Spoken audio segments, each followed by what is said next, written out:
நான் 9ஆம் வகுப்பு படித்து கொண்டிருந்த போது அது ஒரு இங்கிலீஷ் டேர்ம் எக்ஸாம் நடந்துட்டு இருந்துச்சு.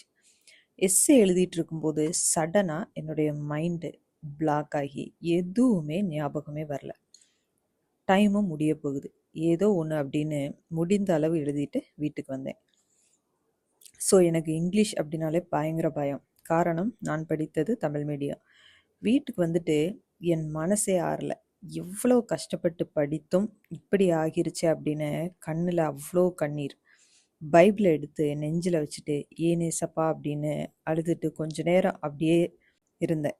கொஞ்ச நேரத்துக்கு அப்புறம் எப்படியோ ஒரு சமாதானம் கிடைத்தது. அதுக்கப்புறம் அப்படியே பைபிளை ஓப்பன் பண்ண உடனே நான் பார்த்த வசனம் ஏசாயா 54ஆம் அதிகாரம் 7ஆம் வசனம். இமைப்பொழுது உன்னை கைவிட்டேன், ஆனாலும் உருக்கமான இரக்கங்களால் உன்னை சேர்த்து கொள்வேன் அப்படின்ற வசனம். எவ்வளவு சந்தோஷமா இருந்துச்சு தெரியுமா?